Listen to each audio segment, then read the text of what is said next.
Rare earth minerals. They're used to make smartphones, electric vehicles, and wind turbines. It's no surprise that as the world works to meet its climate goals, they're high in demand.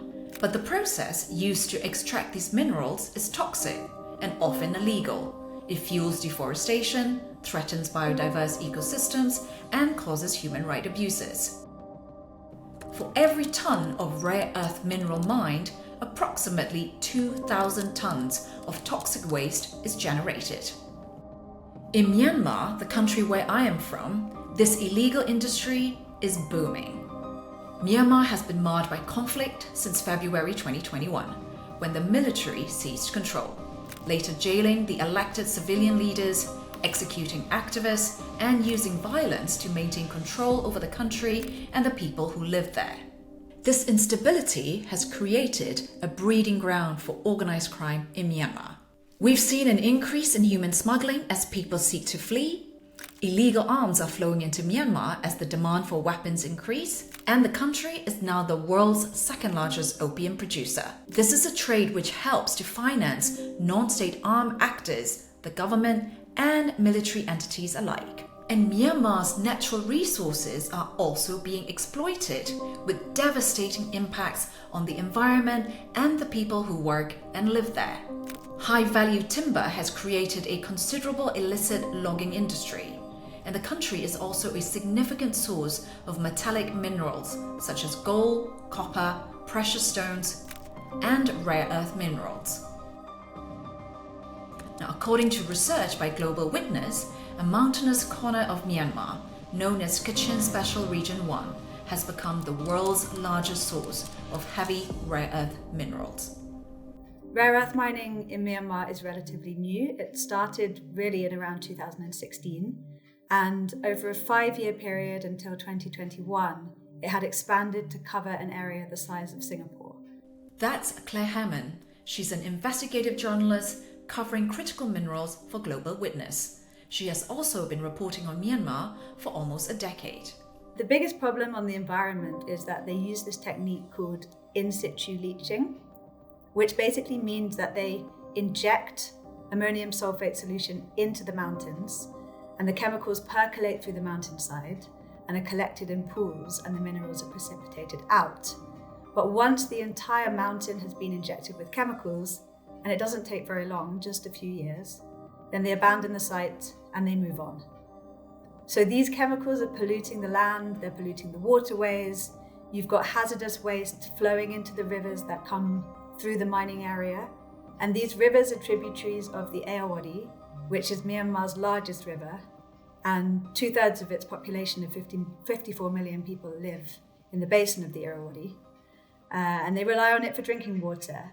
It also has a huge impact on biodiversity, both around the mining site and likely probably a long way further downstream.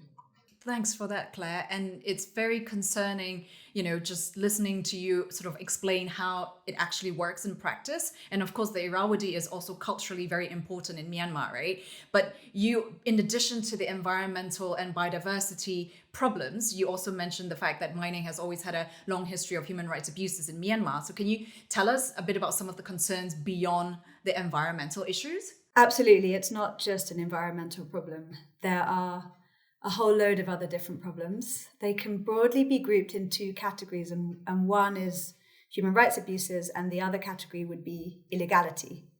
And just like the environmental impacts, the human rights impacts can be felt around the mining site and also for the entire population of Myanmar.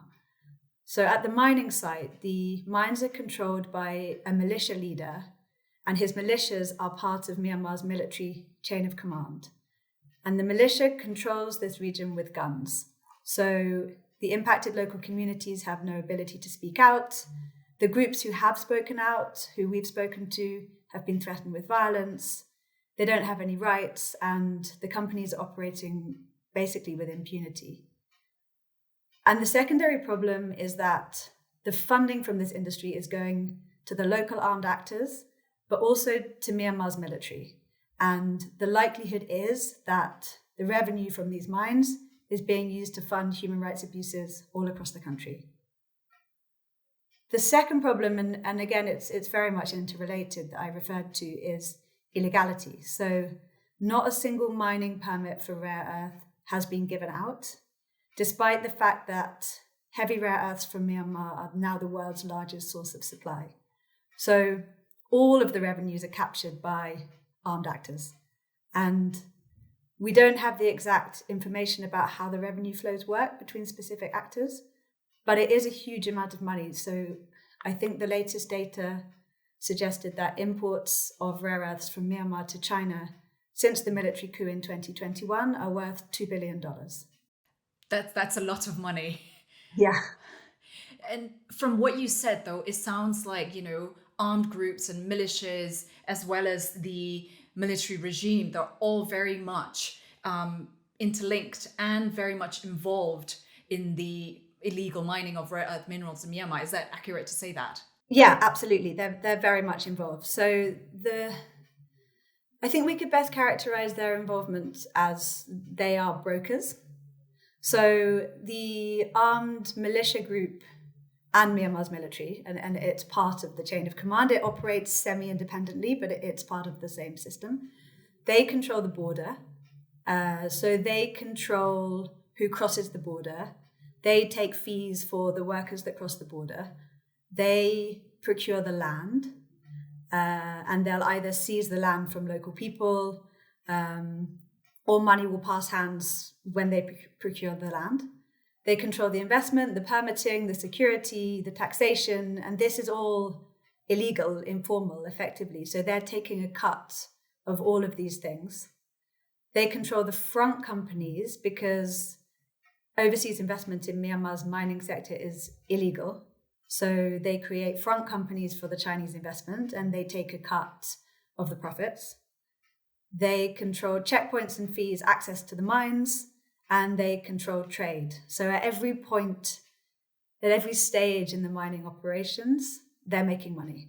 The role that the Myanmar military regime plays is less clear, but they're definitely involved through the units that they have on the ground, and also through their broader regulatory role. It's not a regulatory role that's legitimate, but they go in, there's an inspection going on at the moment, and they've shut down the mining site, which gives them an opportunity to make money from the industry as well.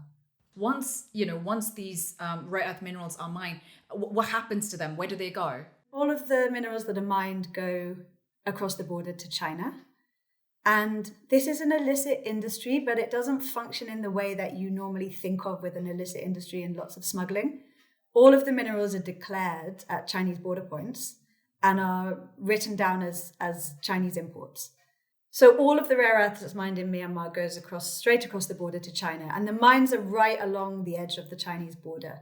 And so they're taken straight across when they're mined. Then they make their way, and there's very little transparency about this step of the supply chain, but they make their way through a number of intermediaries to the Chinese state-owned processors. And we know that all of these rare earths are processed by Chinese state-owned companies because China has cleaned up the industry and consolidated control over processing by these large state-owned enterprises. And at that point, they're processed. They go to large Chinese magnet manufacturers, and then these magnet manufacturers will supply companies around the world.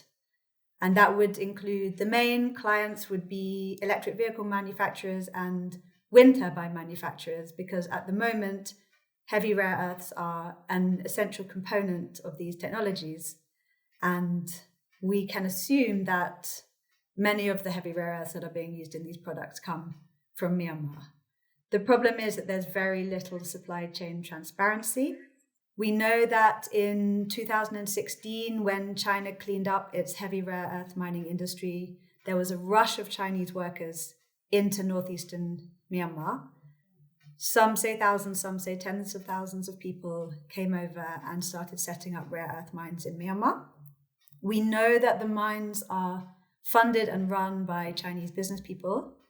And we know that all of the minerals that are mined are exported to China, where they're processed and then they enter the global supply chains. What we don't know is how complex the supply chain is. Now, this is really important because for the companies that use rare earths in their products, it can be very convenient to imagine that the supply chain is very complex and that there are many stages removed from what's happening in Myanmar, but that may well not be the case. Either way, I think the fact that we know so little highlights that there's an urgent need for A, transparency, and B, regulation. So companies need to take responsibility for their entire supply chains. They rely on these minerals, they're using these minerals, and they need to be held accountable for the harms that are being caused by their extraction. That's a really good point. I want to also talk about corruption, from state officials and institutions in Myanmar. Is that part of the problem here, and is it significant? In Myanmar, it's definitely significant, the problem of corruption. And we saw that under the civilian government. Aung San Suu Kyi's civilian government tried to intervene in the rare earth mining industry. They tried to impose a mining ban and also an export ban, and those failed. There have never been licenses, and rare earth mining in Myanmar has never contributed to the state revenue, and yet the industry is booming. Trade isn't even recorded on the Myanmar side of the border, so no benefits are going to the country as a whole at all.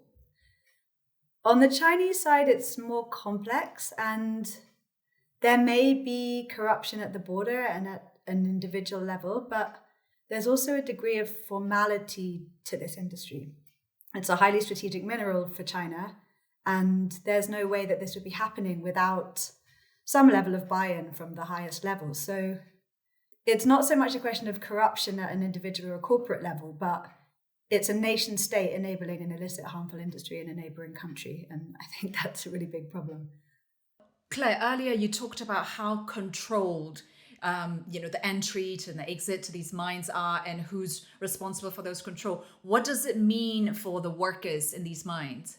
Exactly. It's really, really tightly controlled, and it's been very difficult for us and for other groups looking into this industry, including local community groups, to get access to the mining areas. But from the workers that we have spoken to and those who have spoken to local groups, it seems that labor rights are non-existent. The skilled jobs are usually done by Chinese technicians. So around 30% of the workers at each mine would be from China. 70% of the workers and the ones who do the manual work are Myanmar workers. And they handle harmful chemicals, but they're not given any information about the risks. And they're rarely given adequate safety equipment. And they've reported to us impacts on health. Child labor also seems to be an issue. Again, access is a problem to confirm the extent of this, but there are reports of child labor. There are also reports of widespread drug abuse, including by children, and recently concerning reports of Myanmar women being forced into sex work by Chinese miners, and reports of landslides at the mining sites with reports that workers have died. So for the workers, and there has been a rush to these mines because employment opportunities in Myanmar have become hard to come by since the coup. And they are paid relatively well, not as well as their Chinese counterparts, but their rights are practically non-existent. And would you say that these activities are contributing to the ongoing instability, or are they actually benefiting from the instability, or perhaps both? Sadly, it is both. It's a vicious cycle. The mining activities fund the armed actors who become more powerful. They can expand their activities, and this creates more instability. And that's an ideal environment for them to operate in. We've seen the same pattern repeating itself for decades across Myanmar's resource-rich borderlands. And the problem is that Chinese companies and their customers all over the world are profiting from this situation, and they're driving it as well. The good news, if there's any good news here, is that these companies can do something about it. Sourcing from Myanmar has to stop. That's been a very clear message from communities and from opposition groups. And when the demand stops, then the mining stops. So we've got a situation where the green transition is moving quickly to the top of policy agendas around the world, and we have this incredible opportunity to get things right. What's happening in Myanmar is a devastating example of how, if we don't put additional protections in place, then the green transition will cause extensive new harms. And it's really, really important that the transition is not at the expense of environmental and social justice.